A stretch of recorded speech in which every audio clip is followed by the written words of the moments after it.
નમસ્તે વિદ્યાર્થી મિત્રો, હવે આપણે ધોરણ 12 ચેપ્ટર 2 તરફ જઈશું. તો ચેપ્ટર 2 એટલે કે સ્થિત વિદ્યુત સ્થિતિમાન અને કેપેસિટન્સ. તો વિદ્યાર્થી મિત્રો, શરૂઆતમાં આપણે થોડીક 11મા ધોરણને લગતી ચર્ચા છે તો થોડીક એની વાત કરીશું અને પછી સ્થિત વિદ્યુત સ્થિતિમાન તરફ જઈશું.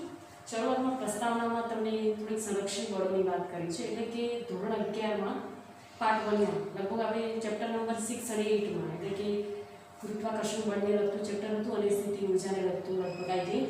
તો એ ચેપ્ટરની અંદર આપણે આ પ્રસ્તાવનાની જ વાત છે, એ પણ તમને ટૂંકા પ્રશ્નોમાં પણ એટલું જ ઉપયોગી છે કારણ કે અહીંયા સંરક્ષણ બળોની વાત આવે છે. તો ત્યાં આપણે ધોરણ 11 પ્રમાણે ત્યાં આપણે આવતું હતું સ્પ્રિંગ બળ અને ગુરુત્વી બળ અથવા ગુરુત્વ બળ અથવા ગુરુત્વાકર્ષી બળ. આ બંને બળો કેવા છે? સંરક્ષી બળો. પરંતુ ધોરણ 12માં આ બંને ઉપરાંત કુલંબ બળ પણ કેવું છે? સંરક્ષી બળ જ છે. આ બળ પણ સંરક્ષી બળ છે. તો આપણે સંરક્ષી બળ ક્યારે મળે છે?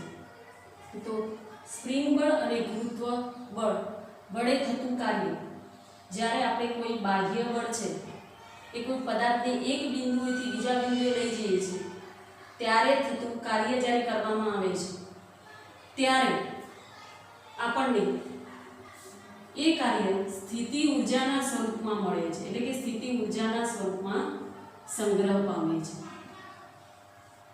થતું કાર્ય બરાબર છે. બાહ્ય બળ વડે એક પદાર્થને જ્યારે એક બિંદુએથી બીજા બિંદુએ લઈ જવામાં આવે છે ત્યારે થતું કાર્ય જે છે એ સ્થિતિ ઊર્જાના સ્વરૂપમાં સંગ્રહ પામે છે. પરંતુ જો એ પદાર્થ પરથી બાહ્ય બળ દૂર કરી દઈએ તો પદાર્થ પોતે ગતિને કારણે કઈ ઊર્જા પ્રાપ્ત કરે છે? ગતિ ઊર્જા. પરંતુ છેવટે તો બંનેનું સમાન મૂલ્યની અહીંયા શું થાય છે કે ઊર્જાનો અહીંયા સ્થિતિ ઊર્જાના સ્વરૂપમાં બંને ઊર્જા મળે છે, એટલે કે છેવટે અહીંયા સ્થિતિ ઊર્જા અને ગતિ ઊર્જાનો સરવાળો કરતા છેવટે સરવાળો તમને કેવો મળે છે? અચળ મળે છે. એટલે કે એના ઉપરથી કહેવાય છે કે સ્પ્રિંગ બળ અને ગુરુત્વ અથવા ગુરુત્વાકર્ષણ બળ એ બંને સંરક્ષી બળો છે, કારણ કે સ્થિતિ ઊર્જાનું મૂલ્ય છેવટે કેવા થઈ જાય છે? સમાન મૂલ્યના. એટલે જ તો બંનેનો સરવાળો કેવો મળે છે? અચળ. અને એના કારણે જો એ સંરક્ષી બળો હોય તો આપણે ધોરણ 12માં કુલંબ બળ, જે પહેલા ચેપ્ટરમાં એની વાત કરી ચૂક્યા છીએ, F એ કુલંબ બળ પણ Q/r², બરાબર છે, એની જગ્યાએ આપણે 1/4πε0 પણ મૂકીએ છીએ. તો એ કુલંબ બળ પણ કેવું બળ છે? સંરક્ષી બળ છે. હવે વિદ્યાર્થી મિત્રો, પ્રસ્તાવનાની અંદર જ આમ તો સ્થિત વિદ્યુત સ્થિતિમાનની શરૂઆત અહીંથી જ થઈ જાય છે, પરંતુ અહીંયા તમને નવી ટેક્સ્ટબુકમાં આપણે પ્રસ્તાવનાની અંદર જ આ થોડીક માહિતી આપેલી છે, એને ધ્યાનમાં લેવી જરૂરી છે, કારણ કે આ સમજ્યા પછી જ તમે આગળની થિયરી એટલે કે બિંદુવત વિદ્યુત ભારને કારણે ઉદ્ભવતું વિદ્યુત સ્થિતિમાન એના લીધે સમજી શકશો અને સ્થિત વિદ્યુત સ્થિતિમાન પણ એના લીધે સમજી શકશો. તો હવે એનાથી આગળ કે આપણે આ ત્રણેય બળોને સંરક્ષી બળો તો કયા, પરંતુ અહીંયા હવે ધોરણ 11 પરથી થોડુંક આગળ જવાનું છે. એક આકૃતિ આપણને આપી છે કે તમે એવું કહે છે કે ઉગમ બિંદુ પર અથવા તો અહીંયા કોઈ વિદ્યુત ભાર કેપિટલ Q મૂકેલો છે. શું મૂકે છે? અહીંયા વિદ્યુત ભાર કેપિટલ Q. હવે અહીંથી થોડાક અંતરે અહીંયા બિંદુ P દર્શાવ્યું છે. અહીંયા વચ્ચે તમને એક વિદ્યુત ભાર સ્મોલ q મૂક્યો છે, જેને આપણે કહીશું પરીક્ષણ વિદ્યુત ભાર. કયો વિદ્યુત ભાર કહીશું? પરીક્ષણ વિદ્યુત ભાર. અને બીજું એક અહીંથી એક અંતર બતાવ્યું છે કેપિટલ R. એનાથી તમે આગળ પણ અંતર બતાવવું હોય તો ઇન્ફિનિટી સુધી જઈ શકો છો, પરંતુ તમારી ટેક્સ્ટબુકમાં આકૃતિ આપી છે એ પ્રમાણે આપણે જઈએ છીએ. એટલે કે એવું કહી શકીએ કે આ વિદ્યુત ભાર છે, એવું પણ કહી શકીએ કે ઉગમ બિંદુ ઉપર મૂકેલો છે વિદ્યુત ભાર કેપિટલ. થોડાક અંતરે બિંદુ P છે, R જેટલા અંતરે પણ કહી શકીએ, અને P થી ઉક અંતરે અહીંયા વિદ્યુત ભાર સ્મોલ p, જેને આપણે કહીશું પરીક્ષણ વિદ્યુત ભાર, અને એનાથી થોડાક અંતરે બિંદુ R મૂકેલું છે. હવે વિદ્યાર્થી મિત્રો, અહીંયા આપણે એવું કહી શકીએ કે જ્યારે કોઈ એકમ ધાર વિદ્યુત ભાર, એટલે કે અહીંયા પરીક્ષણ વિદ્યુત ભારની જ વાત કરવાની છે, તો પરીક્ષણ વિદ્યુત ભારને જ્યારે આપણે R બિંદુએથી P બિંદુએ પાછા લાવીએ છીએ, ક્યાંથી? R બિંદુ એ આગળ છે, ત્યાંથી પી બિંદુએ પાછા લાવીએ છીએ ત્યારે ધારો કે અપાકર્ષણ બળની હાજરીમાં કાર્ય થાય છે ત્યારે થતું કાર્ય બાહ્ય બળ એટલે કે F એક્સટર્નલ, જેને સદિશ સ્વરૂપમાં દર્શાવે છે કારણ કે ઘાટા અક્ષર છે એટલે આપણે ઉપર સદિશની નિશાની. તો એ કોના જેટલું થાય છે તો F ઇન્ટર્ન એટલે કે -FE જેટલું બળ મળે છે. અને એ વખતે જ્યારે કોઈ વિદ્યુતભારને એક બિંદુએથી બીજા બિંદુએ પાછા લાવીએ છીએ ત્યારે બાહ્ય બળ વડે થતું કાર્ય અહીંયા આપણે આટલું મળે છે F એક્સટર્નલ બરાબર -F ઇન્ટુ E જેટલું. એટલે કે હું કહી શકું કે Q ગ્રેટર ધેન 0, Q નું મૂલ્ય ધન છે. પરંતુ જ્યારે આપણે આને સૂત્રના સ્વરૂપમાં મૂકવું હોય કે બાહ્ય બળ વડે થતું કાર્ય, પણ ક્યારે તો જ્યારે કોઈ એકમ ધન વિદ્યુતભાર એટલે કે Q ને બિંદુ R થી બિંદુ P સુધી લાવીએ છીએ ત્યારે બાહ્ય બળ વડે થતું કાર્ય એટલે કે WRP બરાબર શું થાય તો એને આપણે સંકલનના સ્વરૂપમાં બતાવીએ વિદ્યાર્થી મિત્રો. થતું કાર્ય ઇન્ટિગ્રેશન ધોરણ 11 નો જ ઉપયોગ કર્યો છે અહીંયા સામાન્ય ખ્યાલ. તો R to P, R થી P બિંદુએ લાવવાનું છે P F external into dr બળ ગુણ્યા સ્થાનાંતર, કારણ કે કાર્ય બરાબર તો શું છે બળ ગુણ્યા અંતર અથવા બળ ગુણ્યા સ્થાનાંતર. જો આને આપણે આ રીતે બતાવીએ તો WRP બરાબર P ને આપણે નીચે લખીને શું મૂકીશું -P2 R અને અહીંયા એક્સટર્નલ બરાબર પણ આ જ મૂકી શકીએ એટલે માઈનસ એટલે થઈ ગયું Fe ઇન્ટુ dr. તો વિદ્યાર્થી મિત્રો આ તમને શું મળ્યું તો જ્યારે વિદ્યુતભાર એટલે કે પરીક્ષણ વિદ્યુતભાર Q ને R બિંદુએથી P બિંદુએ લાવીએ છીએ ત્યારે બાહ્ય બળ વડે થતું કાર્ય WRP બરાબર -P2R Fe ઇન્ટુ dr જેટલું.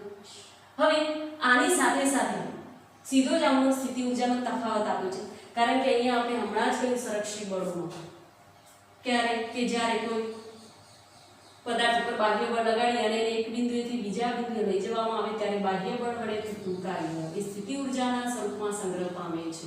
માટે આપણે આના ઉપરથી કહી શકીએ કે ડેલ્ટા U બરાબર સ્થિતિ ઊર્જા એટલે કે કેપિટલ U મૂકીએ છીએ પણ સ્થિતિ ઊર્જાનો તફાવત બતાવીએ તો ડેલ્ટા U બરાબર આપણે બતાવી શકીએ UP UR બરાબર આવું કહી શકાય WRP અથવા સોરી URP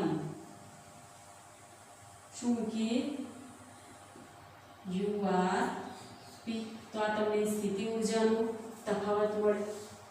આના ઉપરથી આપણે એવું પણ કહી શકીએ આકૃતિ ઉપરથી વિદ્યાર્થી મિત્રો કે જ્યારે કોઈ વિદ્યુતભાર એટલે કે Q ને એક બિંદુએથી બીજા બિંદુએ લાવવામાં આવે છે એટલે કે વિદ્યુતભાર Q એ પ્રારંભિક અને અંતિમ સ્થાન ઉપર જ આધારિત છે. પરંતુ જ્યારે આ વિદ્યુતભારને લીધે કોઈ વિદ્યુત ક્ષેત્ર વડે કાર્ય થાય છે એટલે કે W આપણે સૂત્ર મૂકી દીધું. જ્યારે વિદ્યુત ક્ષેત્ર વડે કાર્ય થાય છે ત્યારે એ વિદ્યુતભાર એ પ્રારંભિક અને અંતિમ સ્થાનો પર આધાર રાખે છે બરાબર છે, પરંતુ તેમને જોડતા માર્ગ પર આધારિત નથી. હંમેશા ધ્યાન રાખવાનું કે એના પ્રારંભિક વિદ્યુતભાર જે છે અને એના કારણે જે વિદ્યુત ક્ષેત્ર વડે કાર્ય થાય છે એ માત્ર ને માત્ર પ્રારંભિક અને અંતિમ સ્થાનો પર જ આધાર રાખે છે, તેમને જોડતા માર્ગ પર આધારિત નથી. એટલે કે અહીંયા કુલમ્બનો નિયમ પણ આપણે એની પણ વાત કરી શકીએ. હવે વિદ્યાર્થી મિત્રો આમ તો પ્રસ્તાવનાની અંદર થોડી ઘણી સ્થિત વિદ્યુત સ્થિતિમાનની પણ વાત આવે છે. સાથે સાથે એવું પણ કહ્યું છે કે જો અહીંયા સ્થિતિ ઊર્જાનો તફાવત સીધો જ તમને મૂકીને આપ્યો છે કે તમે કાર્ય ઉપરથી સ્થિતિ ઊર્જા સંરક્ષી બળને કારણે તમે અહીંયા મૂકી શકો છો કે ડેલ્ટા U બરાબર UP UR બરાબર URP. તમે આ રીતે ટૂંકમાં પણ દર્શાવી શકો એટલે કે ડેલ્ટા U બરાબર URP. પરંતુ તમે એવું પણ બતાવી શકો કે જો સ્થિતિ ઊર્જાના તફાવતનું સૂત્ર છે એની અંદર ધારો કે યાદચ્છિક રીતે કોઈ અચળાંક આલ્ફા ઉમેરવામાં આવે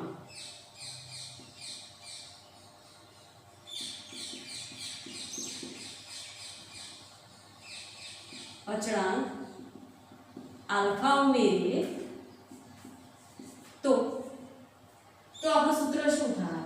તો ડેલ્ટા યુ બરાબર આપણે ઉમેરીને જોઈએ UP plus alpha minus UR plus alpha cross છોડી દઈએ UP plus alpha minus UR minus alpha alpha alpha cancel તો મળીશું યુપી માઇનસ યુઆર. તો છેવટે તો તમને આ સૂત્ર જ મળે છે ડેલ્ટા યુ બરાબર UP minus UR UP minus UR.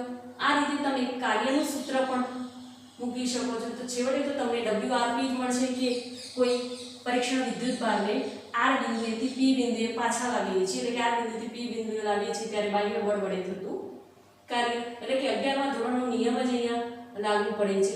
હવે આના ઉપરથી આપણે સ્થિત વિદ્યુત સ્થિતિમાનનું એક નાનું સર્કિટ થિયરી છે એની વાત કરીએ. તો સ્થિત વિદ્યુત સ્થિતિમાનમાં શું કહ્યું છે? તો એના માટે પણ આકૃતિ એટલી જરૂરી છે કે સ્થિત વિદ્યુત સ્થિતિમાનમાં તમે એની અંદર તો કઈ આકૃતિ એવી કંઈ સમજાવીને આપી નથી, પરંતુ આકૃતિ ઉપરથી આપણે સ્થિત વિદ્યુત સ્થિતિમાન સમજીએ. તો સ્થિત વિદ્યુત સ્થિતિમાનમાં પણ પરીક્ષણ વિદ્યુત ભારની જ વાત કરી છે.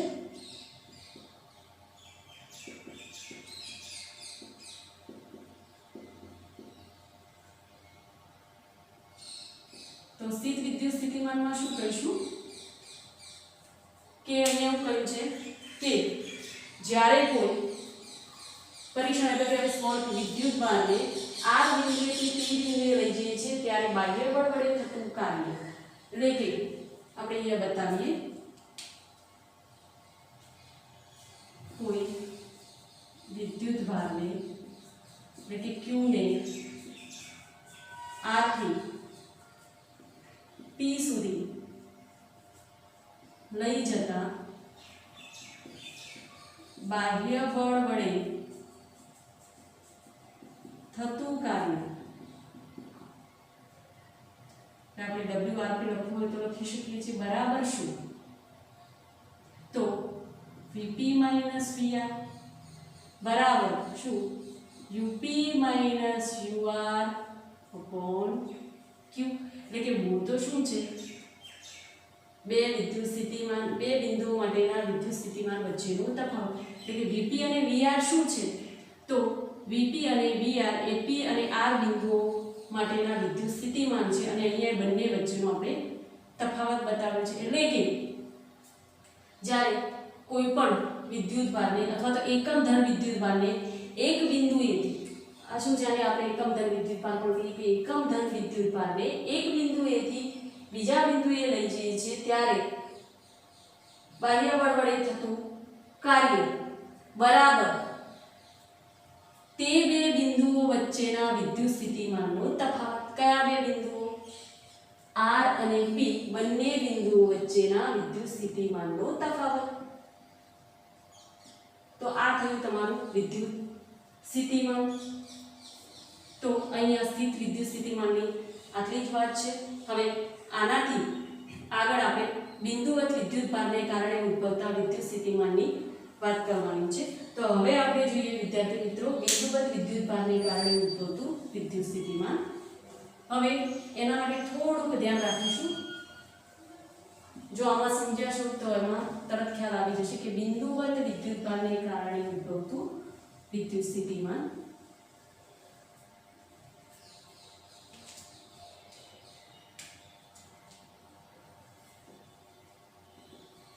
બિંદુવત વિદ્યુત ભારને કારણે થતું વિદ્યુત સ્થિતિમાન. તો આને પણ વિદ્યાર્થી મિત્રો આપણે આકૃતિ પરથી સમજીશું અને તમે લગભગ સ્થિતિ ઉર્જાવાળું એમનું હૂકના નિયમ માટેનો સ્પ્રિંગ બળ અચળાંકવાળી જે થિયરી છે એમાં ખ્યાલ આવ્યો છે તો આમાં વાંધો નહીં આવે. હવે બિંદુવત વિદ્યુત ભારને કારણે ઉદ્ભવતા વિદ્યુત સ્થિતિમાનમાં આપણે આકૃતિ પરથી સમજીએ. અહીં આપણે વિદ્યુત ભાર Q એટલે કે કેપિટલ Q વિદ્યુત ભાર જે ઉગમ બિંદુ ઉપર મૂકેલો છે. હવે એનાથી સ્થાન સદિશ r, હવે તમે r આપણે અહીંયા સદિશની નિશાની બતાવી, સ્થાન સદિશ r એ p બિંદુએ મૂકેલો છે. એનાથી થોડાક આગળ જઈએ તો વિદ્યાર્થી મિત્રો અહીંયા p' બિંદુ આપ્યું છે. હવે વિદ્યાર્થી મિત્રો ઉગમ બિંદુ O થી પાછું p' બિંદુ સુધીનું અંતર જેને r' કહ્યું છે, ત્યાંથી ઉગમ બિંદુથી બિંદુ p' સુધીનું અંતર, ત્યાંથી થોડું આગળ વધારે અંતર અહીંયા ઇન્ફિનિટી પણ આપ્યું છે. હવે p' બિંદુ એટલે કે બિંદુ p થી p' સુધીનું અંતર જેને ડેલ્ટા r' પણ કહ્યું છે, આટલું અંતર. અને અહીંયા બિંદુ p' પાસે તમે બતાવ્યું નથી, પરંતુ અહીંયા પરીક્ષણ વિદ્યુતભાર એટલે કે સ્મોલ q અને એનું મૂલ્ય બતાવે છે +1 કુલમ, આટલું એનું મૂલ્ય આપ્યું છે. હવે આપણે બિંદુવત વિદ્યુતભારને કારણે ઉદ્ભવતું વિદ્યુત સ્થિતિમાનની વાત કરવાની છે. અહીં આપણે જાણીએ છીએ કે અહીંયા વિદ્યુતભારનું મૂલ્ય q > 0, એટલે કે અહીંયા વિદ્યુતભાર ધન છે એવું કહ્યું. પણ આપણે અગાઉ પ્રસ્તાવનાની જ્યારે વિદ્યુત સ્થિતિમાનની વાત કરી ત્યારે આપણે એવું કહ્યું કે પરીક્ષણ વિદ્યુતભાર એટલે કે એકમ ધન વિદ્યુતભારનું એનું મૂલ્ય 1 કુલમ મૂક્યું છે. એકમ ધન વિદ્યુતભારને r બિંદુએથી p બિંદુએ લાવીએ છીએ ત્યારે બાહ્ય બળ વડે થતું કાર્ય એ મૂક્યું, અને કાર્ય આપણે ત્યાં મૂકી દીધું કે WRP બરાબર, તો છેવટે સ્થિતિ ઊર્જાનો તફાવત બતાવો. તો અહીંયા આપણે વિદ્યુતભારને કયા બિંદુએ લાવવાનો છે તો p' માર્ગે, એટલે કે ઇન્ફિનિટીથી અહીંયા p' માર્ગે લાવીએ છીએ ત્યારે અનંત અંતરેથી પાછા લાવીએ છીએ ત્યારે થતું કાર્ય, અને કાર્ય માટે સૂત્ર શું છે બળ ગુણ્યા અંતર અથવા બળ ગુણ્યા સ્થાનાંતર. એટલે સૌથી પહેલું જ્યારે કોઈ પણ વિદ્યુતભારને અનંત અંતરેથી અથવા એકમ ધન વિદ્યુતભારને અનંત અંતરેથી આપેલા બિંદુએ, એટલે ધારો કે p' બિંદુએ લાવીએ છીએ ત્યારે બિંદુ પર એટલે કે એકમ ધન વિદ્યુતભાર પર લાગતું બળ કુલમના નિયમ પરથી આપણે મૂકીશું F બરાબર kq/r². કુલમનો નિયમ છે. k ની જગ્યાએ આપણે વેલ્યુ મૂકીશું વિદ્યાર્થી મિત્રો 1/4πε0 r².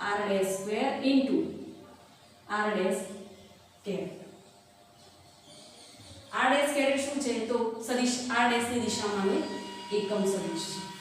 હવે વિદ્યાર્થી મિત્રો આ તો બળની વાત થઈ, પરંતુ બળ મળે કુલમના નિયમ પ્રમાણે ત્યારે જ આપણે કાર્ય કે જ્યારે કોઈ એકમ ધન વિદ્યુતભાર એટલે કે વિદ્યુતભાર q ને અનંત અંતરેથી બિંદુએ પાછો લાવવો છે ત્યારે થતું કાર્ય. હવે બાહ્ય બળની વિરુદ્ધમાં જ્યારે કાર્ય કરવાની વાત આવે ત્યારે અહીંયા આપણે બતાવી શકીએ તો બાહ્ય એમાં પણ સૂક્ષ્મ કાર્યની વાત આવે ત્યારે આપણે એવું બતાવી શકીએ કે અહીંયા ડેલ્ટા r' <0 આવી આપણે શરત મૂકવી પડે. તો સૌથી પહેલું જ્યારે બિંદુ p' પર એકમ ધન વિદ્યુતભારને અનંત અંતરેથી પાછો લાવીએ છીએ ત્યારે થતું સૂક્ષ્મ કાર્ય એટલે કે ડેલ્ટા W બરાબર કાર્ય આપણે મૂકીશું તો સૂત્ર આપણું આ થશે કે integration F into delta r'. સૂત્ર આપણું આ થશે ડેલ્ટા W બરાબર integration F into delta r'. આપણે સામાન્ય સૂત્ર મૂક્યું છે, પરંતુ આપણે એને dr ના સ્વરૂપમાં પણ મૂકીએ માટે ડેલ્ટા W બરાબર ઇન્ટિગ્રેશન F એક્સટર્નલ પણ મૂકી શકો F ઇન્ટુ dr ડેશ. હવે આપણે એમ થશે કે લિમિટ શું મૂકીશું વિદ્યાર્થી મિત્રો તો લિમિટ મૂકીએ ત્યારે એટલે કે જ્યારે શરત ડેલ્ટા r' <0 હોય ત્યારે અહીંયા આપણે ડેલ્ટા W બરાબર આવું પણ મૂકી શકીએ ઇન્ટિગ્રેશન r' ટુ r' લેવાનું છે F ઇન્ટુ dr'. પરંતુ r' અને r' બરાબર તમને લિમિટ કીધી છે r' બરાબર ઇન્ફિનિટી ટુ r' બરાબર r. માટે સૂક્ષ્મ કાર્ય પરથી આપણે કુલ કાર્ય એટલે કે હવે આપણે લિમિટ મૂકીશું તો W બરાબર ઇન્ટિગ્રેશન r' ટુ r છે એટલે કે infinity to r F into dr dash છે એની જગ્યાએ આપણે મૂકીશું q upon 4 pi epsilon 0 into r dash નો square into r dash caret. હવે r ડેશ કેરેટ છે, હવે એ શું છે તો ઉગમ બિંદુ O થી P ડેશ સુધીનું અંતર છે, એટલે કે O થી P ડેશ નો એકમ સદિશ છે, એટલે અહીંયા r ડેશ ની જગ્યાએ આપણે મૂકીશું dr ડેશ. હવે વિદ્યાર્થી મિત્રો જ્યારે વિદ્યુતભાર q ને એટલે કે કેપિટલ q ને અહીંયા આપણે P ડેશ બિંદુએ લાગે છે ત્યારે બાહ્ય બળ વિરુદ્ધ થતું કાર્ય એટલે કે અહીંયા આપણે શું મૂકીશું માઈનસ, માટે W બરાબર માઈનસ. હવે આપણે q અપોન 4 પાઈ એપ્સિલોન 0 ને અચળ તરીકે બહાર લઈ લઈએ અને આનું શું કરી દઈએ 1 upon r dash square into dr dash. આનું શું કરીએ વિદ્યાર્થી મિત્રો સંકલન કરીશું એટલે શું મળશે આનું સંકલન. તમે વિદ્યાર્થી મિત્રો યાદ હોય તો સંકલનનો નિયમ શું છે integration x raise to n into dx. આનું સંકલન શું થાય તો x raise to n plus 1 upon n plus 1. વિકલન કરતા સંકલનમાં નોંધ્યું છે કે જે ઘાત હોય એમાં એક ઘાત ઉમેરાય અને એટલી જ ઘાત વડે એને ભાગવામાં આવે, એટલે x ની n ઘાત છે તો એની અંદર એક ઘાત ઉમેરાય એટલે પ્લસ 1 ઘાત અપોન n પ્લસ 1. એટલે આ સૂત્ર પ્રમાણે જો આનું વિકલન કરીએ તો અહીંયા આપણને વિકલન શું મળે -1 અપોન r ડેશ. શું મળશે -1 અપોન r ડેશ અને માઈનસ માઈનસ શું થશે પ્લસ, એટલે w બરાબર સૂત્ર આપણને આવું મળશે q upon 4 pi epsilon 0 into 1 upon r. આનું શું થઈ ગયું -1 અપોન r આનું સંકલન એટલે માઈનસ માઈનસ પ્લસ એટલે 1 અપોન r એટલે q અપોન 4 પાઈ એપ્સિલોન 0 એમ ના ઇન્ટુ 1 અપોન r. તો ધેરફોર w બરાબર આ મળ્યું. હવે વિદ્યાર્થી મિત્રો આની આપણે પાછી લિમિટ તો છે જ ઇન્ફિનિટી ટુ r, એટલે આની આપણે પાછી લિમિટ મૂકવાની થશે ઇન્ફિનિટી ટુ r. હવે આપણે લિમિટ મૂકી દઈએ q અપોન 4 પાઈ એપ્સિલોન 0 આ છે. હવે જ્યારે લિમિટ બોલીએ છીએ નીચેથી ઉપર તરફ મૂકવાની થાય 1 અપોન r ડેશ છે, મૂકવાની થાય ત્યારે ઉપરથી નીચે એટલે r ડેશ ની જગ્યાએ શું મૂકીશું r. તો 1 અપોન r તફાવત એટલે માઈનસ 1 અપોન r ડેશ ની જગ્યાએ શું મૂકીએ ઇન્ફિનિટી. આનું મૂલ્ય શું થશે 0. તો ધેરફોર w બરાબર q upon 4 pi epsilon 0 into r અથવા 1 અપોન r પણ તમે મૂકી શકો છો અથવા આને wrp તરીકે પણ દર્શાવી શકો છો અથવા કાર્ય w બરાબર q upon 4 pi epsilon 0 into r તરીકે પણ દર્શાવી શકો. એવું કહેવાય છે કે જ્યારે q લેસ ધેન 0 હોય છે ત્યારે થતું કાર્ય ઋણ મળે છે, એટલે આપણે સમજી શકીએ કે q ગ્રેટર ધેન 0 માટે એટલે કે અપાકર્ષણ બળની વિરુદ્ધમાં થતું કાર્ય એટલે કે બાહ્ય બળ વડે થતું કાર્ય તમે ધન પણ બતાવી શકો. એટલે q ગ્રેટર ધેન 0 માટે આપણે સ્થિત વિદ્યુત સ્થિતિમાનમાં આની ચર્ચા કરી ચૂક્યા છીએ. વિદ્યાર્થી મિત્રો આપણને આ કાર્યનું સૂત્ર મળ્યું અને કાર્ય ઉપરથી આપણે એવું કહી શકીએ કે વિદ્યુતભાર જે ઉગમ બિંદુ પર મૂકેલો છે એ q વિદ્યુતભાર માટે p બિંદુ આગળનું વિદ્યુત સ્થિતિમાન એટલે કે v બરાબર આપણને મળશે અથવા vr બરાબર આપણને મળશે q upon 4 pi epsilon 0 into r. તો વિદ્યાર્થી મિત્રો આજે આપણે છેલ્લે બિંદુવત વિદ્યુતભારને કારણે ઉદ્ભવતા વિદ્યુત સ્થિતિમાન વિશે ચર્ચા કરી. હવે આગળની ચર્ચા આપણે નેક્સ્ટ વિડિયો લેક્ચરમાં કરીશું. Thank you.